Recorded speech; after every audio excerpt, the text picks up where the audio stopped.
A turma, hoje, professora Maria Antônia, voltamos com mais uma aula para vocês, falando sobre a introdução à genética.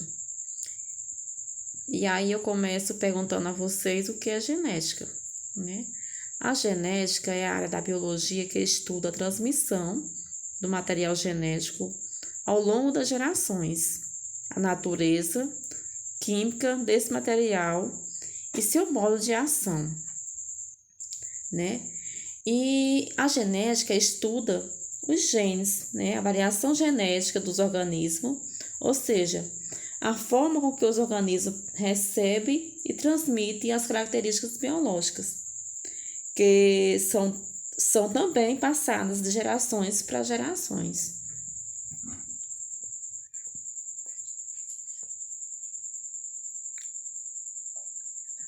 Hereditariedade, né? Que são os primeiros estudos, né? A semelhança entre os pais e os filhos foi explicada de diversas maneiras ao longo da história, né? E aqui nós podemos perceber, né, as teorias, que temos a teoria da pré-formação, né? A teoria da pangênese, né? A teoria da epigênese e também a teoria da herança misturada, né? Temos também os experimentos de Mendel, né? Uma das razões dos bons resultados de Mendel foi a escolha de ervilha, né? Da espécie Pisum. Essa planta, ela apresenta uma série de características que facilitam, né, o estudo de seus ciclos de vida, né? Aqui nós temos a imagem, né, do pé da ervilha, né? E continuamos também aqui com mais experimentos, né? Aqui nessa imagem podemos perceber as características, né, das ervilhas que Mendel estudou, né? E Mendel, ele identificou, né, desde a forma da semente, quanto a cor, né, o formato da vagem, a cor da flor, a posição, o tamanho da planta, né, e também o seu formato. E também identificou se essa semente era lisa ou rugosa, o tamanho dessa planta, né, quantos metros ou centímetros ela poderia crescer, né. E aqui temos os primeiros cruzamentos, né. Mendel supôs que se uma planta tinha semente amarela, ela devia possuir algum elemento ou fator responsável por essa cor. Mesmo ocorreria uma planta de semente verde ou que teria um fator determinante. Então, para uma planta ter uma semente amarela, tem que ter um motivo para ela ter aquela cor, né? Em um dos seus experimentos, ele começou cruzando plantas de semente amarela com plantas de semente verde. Antes, porém, selecionou plantas puras e isso é semente amarela, que se originasse planta com semente desta cor, e semente verdes, que produzia plantas com semente verdes. E aqui nós temos os primeiros cruzamentos, né, que Mendel fez. Temos aqui a de semente amarela, né, que fez a fecundação e aí gerou a nova planta, né, a geração F. A geração F dessa planta aqui, ela se autofecundou, né, formando outras plantas.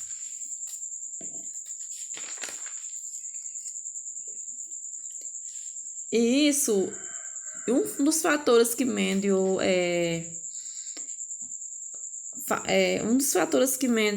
estudou, né, sobre as ervilhas, que facilitou a descoberta, foi o ciclo de vida das ervilhas, né?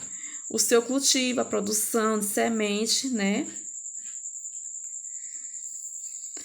E, consequentemente, o grande número de descendentes que essa planta reproduzia, né? Então, isso contribuiu muito com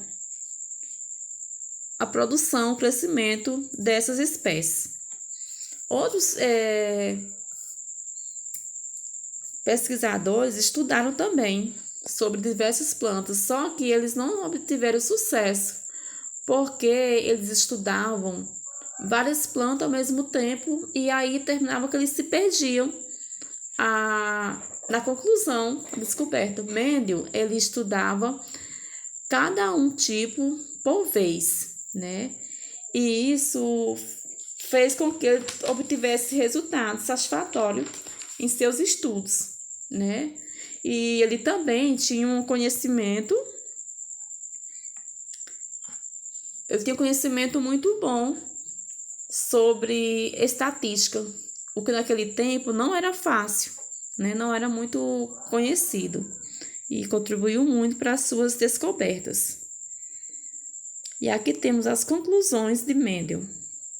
Todos os casos estudados por Mendel apresentam resultados semelhantes ao que foi visto para a cor da ervilha. A geração F1 é resultado do cruzamento entre os dois indivíduos puros, um dominante e o outro recessivo, né, que tinha as características dominantes. A geração F2 apresentava uma proporção média de dominante para o recessivo.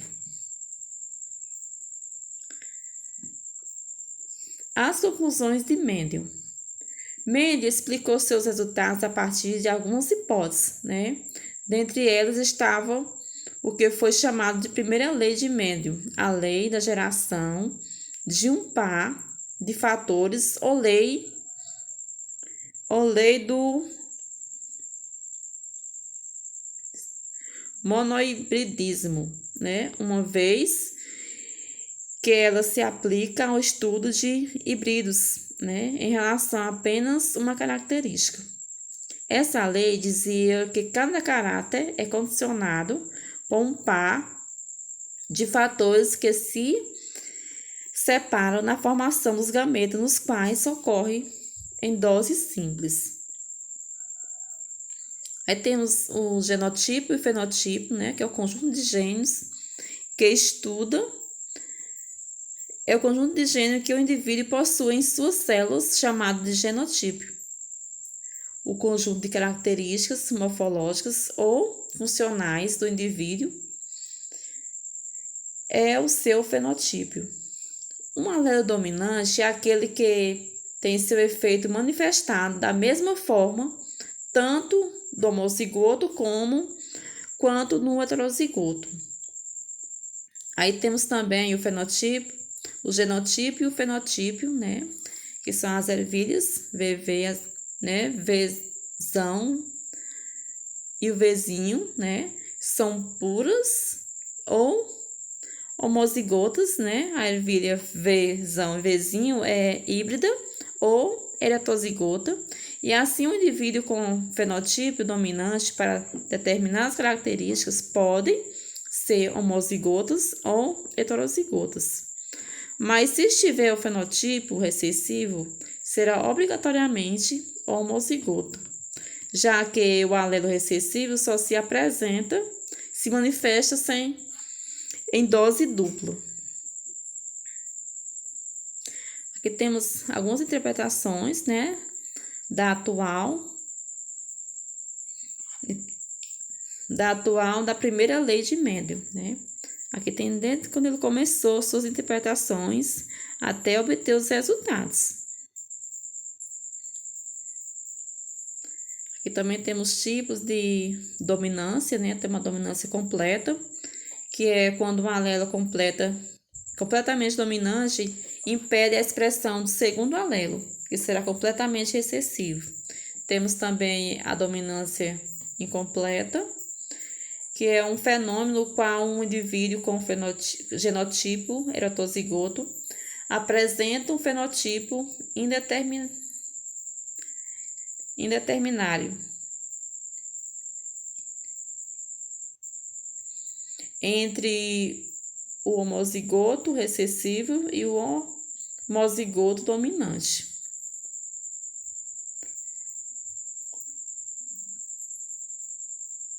Na codominância, cada alelo influencia a produção de proteínas diferentes. Com isso, o fenotipo do heterozigoto possui características presentes em ambos os homozigotos para esse alelo. E aí nós temos o exemplo, o sistema ABO dos grupos sanguíneos, né? Temos os alelos lentais, né? Que temos como exemplos camundongos, né? Que a pelagem amarela é determinada por um alelo dominante. E os de pelagem marrom acinzentada por um alelo recessivo. E o cruzamento dos dois camundongos, o amarelo e o amarelo heterozigoto, resulta em uma descendência de 2 amarelos para um marrom, né? E um acinzentado e não a proporção esperada, né? Que é de 3 para 1. E aqui vemos com mais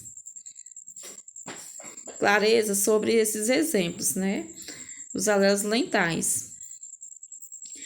E qual é uma explicação para esse resultado?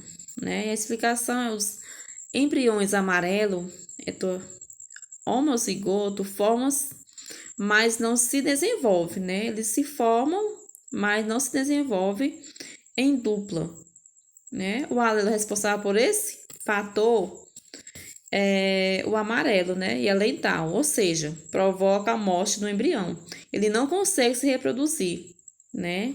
Ele gera, mas ali mesmo ele morre. E aqui nós temos exemplos como novo, né? Temos as suas ligações, os gametos que liga cada um, né? Então, um alelo lental em seres humanos está associado à condoplasia, né? Que é uma condição genética responsável por um dos tipos de mecanismo.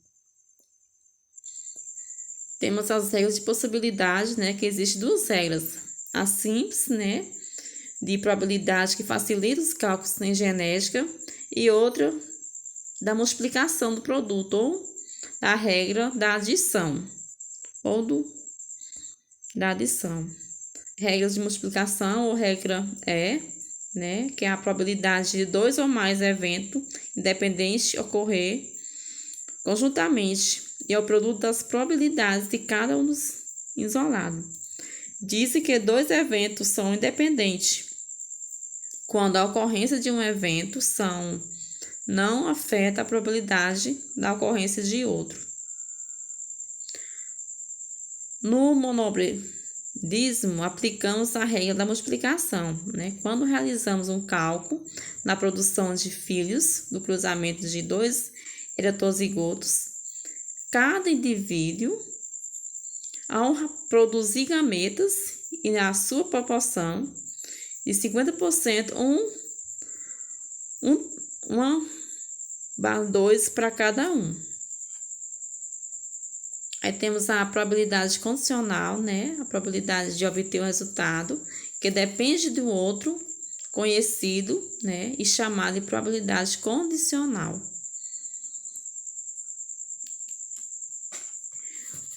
E aqui temos o monobredismo do ser humano, né? De nós humanos. A transmissão de algumas características humanas obedece à primeira lei de Mendel, né? O que significa que elas são condicionais por um par de alelo. Quando isso acontece, dizemos que se trata de um caso monobredismo ou de herança monogênica.